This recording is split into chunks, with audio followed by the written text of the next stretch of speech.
Page 27. Chapter 2. Replacing the myths. 4 of the theories discussed in this chapter represent the cornerstones of my reality-based philosophy, and are anchored to a 5th theory that I look upon as the bedrock of my philosophy. I use the word bedrock, because without it I surely would have spent the rest of my life as an intimidatee. The bedrock theory I am referring to is the theory of reality, which states, reality is neither the way you wish things to be nor the way they appear to be, but the way they actually are. Either you acknowledge reality and use it to your benefit, or it will automatically work against you. This sounds so elementary at first blush that you might question why it would deserve the exalted status of being the bedrock of my entire philosophy.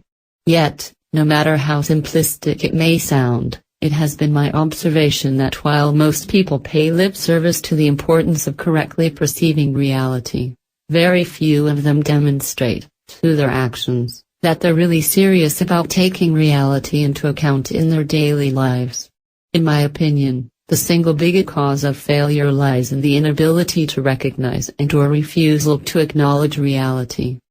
Like a majority of people, I spent many years of my life clinging to idealistic beliefs about how the world works. For years I accepted traditional nostrums and confused the way I would have liked things to be with the way they really were.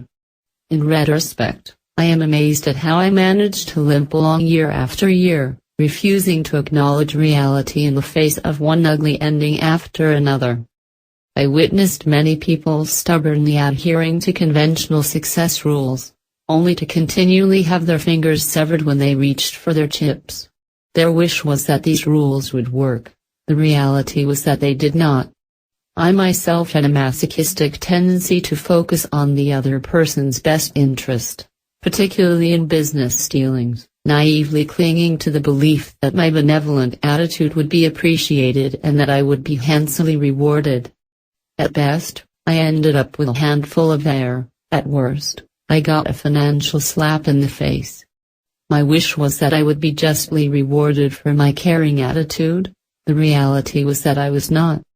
Like millions of people before me, I went into one deal after another on just a handshake, believing the other party's assurances that a handshake was all that I needed, only to have him end up beating me over the head with his other hand. My wish was that I needed only a handshake. The reality was that I needed a clear, written agreement.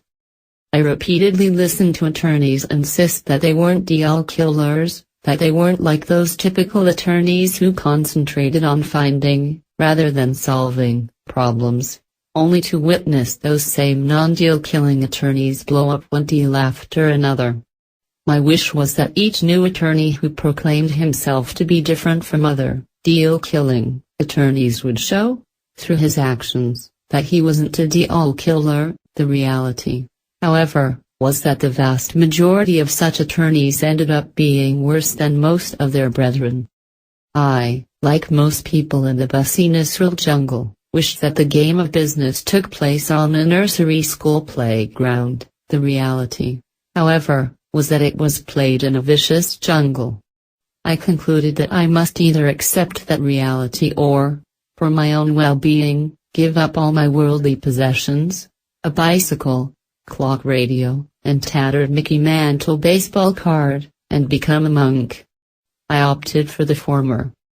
In addition to people confusing their wishes with the way things really are, there's another important factor that can blind a person to reality: illusion. It's a lot more difficult and painful to recognize and deal with illusions than wishes, but one gut-wrenching experience after another forced me to become a hard-nosed realist. As a result, I ultimately made it a habit to relentlessly probe every deal for illusions, especially if the deal looked too good to be true. Page 29.